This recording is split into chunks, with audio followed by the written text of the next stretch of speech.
United States Israel anina punna landaduna hatkraba Irangi Supreme Leader Ayatollah Khamenei machanupa Mojtaba Khamenei su hinglibra natraga sikhrabra haiba khangma ngamdan leiri hairi. Report asigi matung ina Ayatollah Khamenei sikhraba numi humni gi matungda sahi yankhai taruk suraba mahaki machanupa Mojtaba Khamenei na Irangi Supreme Leader oiragani haina phongdorakraba matungda mahak kadaida leiri haiba wafam amata khangma ngamdana ngasi phawba lakhibani hairi. US na Iran da amukke na akan me mongda landaba ngamdana ba USS George H.W. Bush aircraft carrier deploy tawkre. Iran gi report ki matung inadi US na Middle East USS George H.W. Bush aircraft carrier deploy tawribasi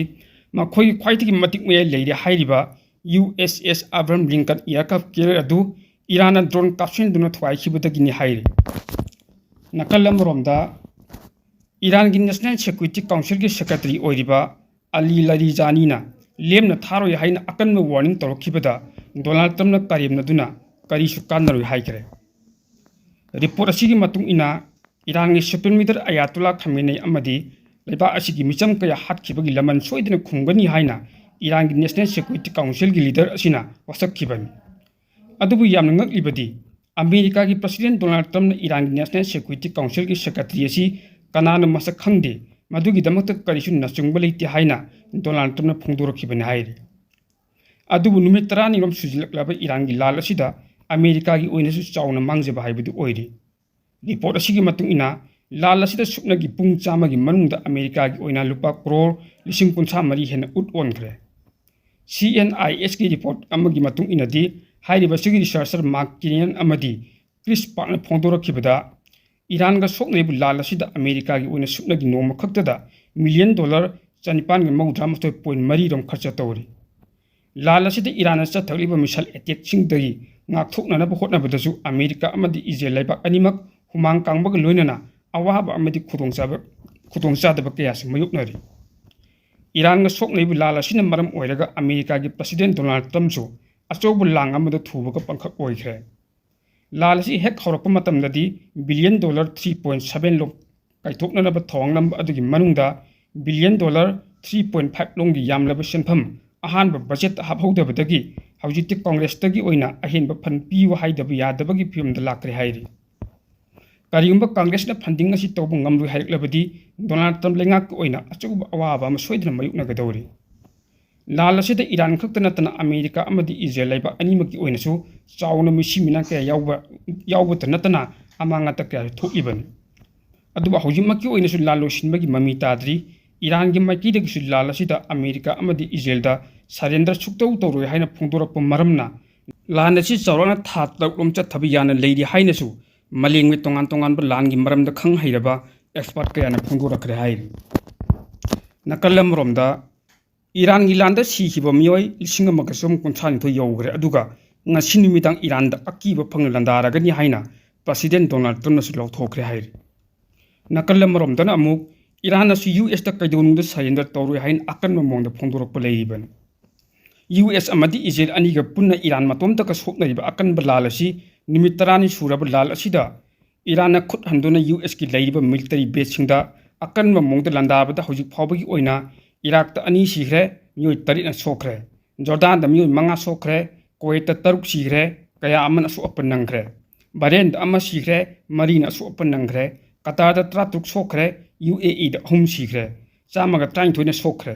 Oman da ama sigre 5 na sokre lal asida US ki oiba military 3 sigre aduga 3 na sokre Israel ki oida miyoi 3 sigre cham henbani yam satina sokre Lebanon da sumiyoi chongu kunsama pan sigre hairi.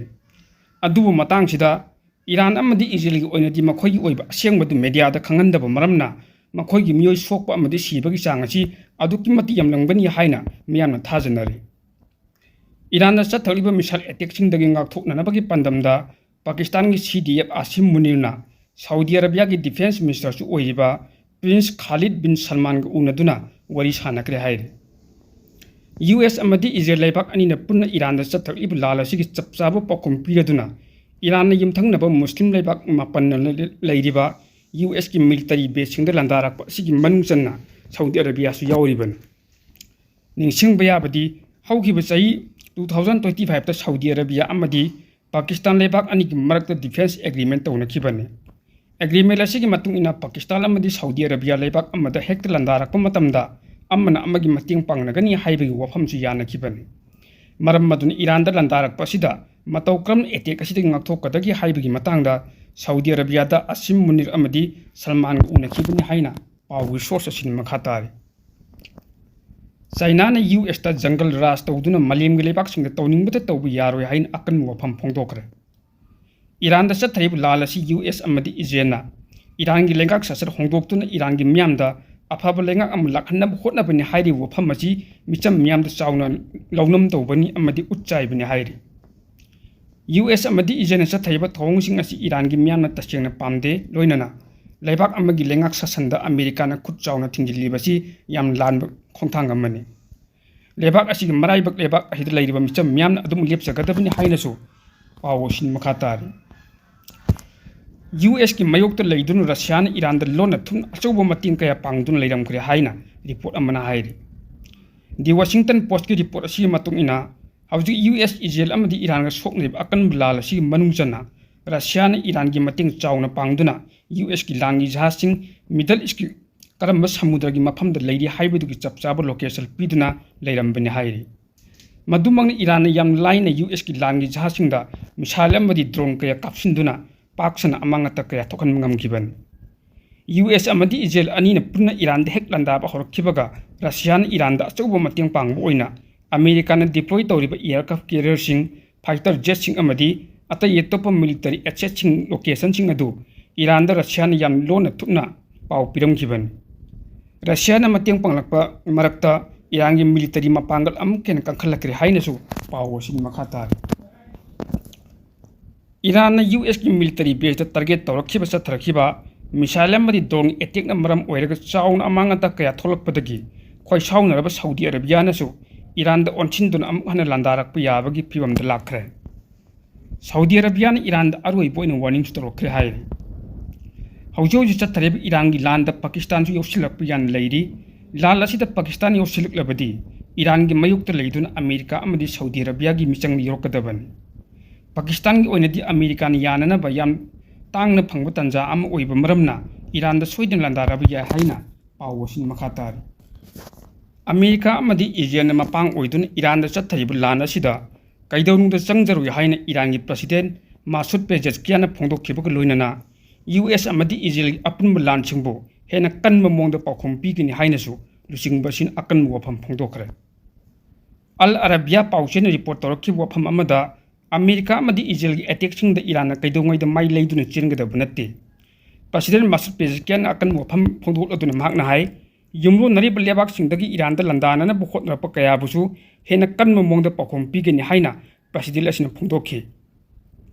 Iran gi yekna basina lebak amata gi matingna Iran da landana bukhot na rabadi madugi chapchaba pakhom pigini hainasu President Masoud Pezeshkian na sexual warol thamlakre President Masoud na America ki military base leib yumlo nari lebak singda landakhiba sing adusu ngakpina ba haijagi hairi Sahi mari phajilaklabi Ukraine lala sida hawkiba pungkun mari gi manungda Russia na chatharkiba misal attack ta Ukraine angang yauna punna miyoi 10 rom sigri hairi report asigi matung ina Russia na kapsilakiba matik me leiraba misal kunma palamadi drone samri ga marfu romna Ukraine gi mafam kaya da pakchan landara kiban attack atuda Ukraine gi mafam kaya da kaya pakchan amangata kaya masu thokangi Ukraine gi president badami Zelensky na phongdora kibada Russia na kapsilakiba misal kunma pal adugi manungda misal trama panni kap thabangam ki loina na drone samri ga marfu rom thajilakiba adugi manungda Ukraine gi lalmi sing na drone samri gi yankhai humdoi rom di kap thaduna thugai ki hairi lan asida Russia losilam lam ekar kilometer chani gi nifum mari romso Ukraine am ona losin mangam li haina pawosin makhatari Muslim sing gi mayok ta chatakiba iho amada New York ki mayor oireba Zohran Mamdani gi yumda smoking projectile sing langchinduna akan ba mongda landa abdu chenaba mi taruk phakre Muslim gi mayok ta khongjang tangsil liba singna smoking projectile sin naduna landa rakhiba matam aduda Zohran Mamdani amadi mahak imung manung singdi grocery men sedda lai kiban maram oiraga khudong thiba mayuk na hodre haina New York Times report tawri New York Police Department thamlak warol amada Islam laining chatpasing mayok ta changsilakib khongjang adu hena pokthok sothorokpaga loinana miyam adun mer mamdan gi New York ta leibi yumda smoking projectile sing sinnaduna akanba monglandarakhibani khongjang changsing kibasingna miyam gi mafamsingda Muslim singna laining laisol chathaba matamda athingwa pirakhibani hairibasing adu pulisna phongdorok warol amagi matung inadi mer mamdani gi mayumda smoking projectile sing sinnadun landarakhib adu mamdani bo hatna bo hotrakpani hairi thong adu hauji US amadi Israel gi mapang oiduna Iran thengnarib akan balala siga karigum hiram amata mari leinati hainasu New York Police na phongdokre NYPD gi Commissioner Jessica Krishna Islam gi mayok ta changsin gi khongjang aduda miyo kunna saru yakhiba loinana khongjang adu East End Avenue amadi East 87 Street mayada ayuk ki pungtama thu tarakuma tamna thokibani run the nudges out of New York City stand against the head of the Mingthonba counter project mioi chamaga tramanga na su saru yakhi hairi Police na tongan group sing adu laksin na nabagi tamakta akan jaksin thorong sing lokhat ki haina ju police ki maike di phongdoraki United States amadi Israel landa bagi thabak tawri basi toktri phawba natraga United Nations Charter gi Article 39 gi makhada landa bagi thabak tawri basi kanano haibadu maming loktoktri phawba Iran na masang thuk chabagi hak makhata na sirinaki gani haina Iran gi foreign ministry na phongdokre haukiba February gi tang 19 dagi hauduni US amadi Israel Iran ki mayuk ta landaraki amadi Supreme Leader Ayatollah Ali Khamenei amadi atai senior official kayamam hatoki makhoin Iran sin bathungna military amadi civilian infrastructure animakta lepton attack tawri haina Iranian foreign ministry na thadoki warol amada palli United States amadi Israel na attack tawbada school hospital sports center mi leina biyum sing amadi public service institution sing yauna facility kaya da target tawraki Makhoi attack asi yam hakin ba mong de Iran gi ningkha tamba amadi ngam khai gi saktam thugai bani thausil asi international law gi masang moiba principal sing adu thugai bani haina ma ki mathak ta maral siki marksida Islamic Revolutionary Guard Corps gi pawama gi matung inadi hairi wafam sing atun maram oiraga US amadi Israel na Iran gi energy infrastructure da attack tawrkhaba matung de laman khumbu oina IRGC na Israel gi Haifa da leiba refinery amad attack tawkre hairi terrorist group ni hain lauthokraba dharma kannanaba leiba force asina thadokhi warol amagi matung inadi Khyber second missile sinaduna Haifa refinery attack toki amadi attack adu mai pakhi hairi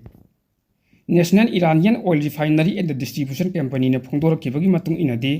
nganang ahing US amadi Israel gi force na energy infrastructure da akan ma target torokpadagi Tehran amasung Alborz da leiba thau paifam kaya amasung mangtakhi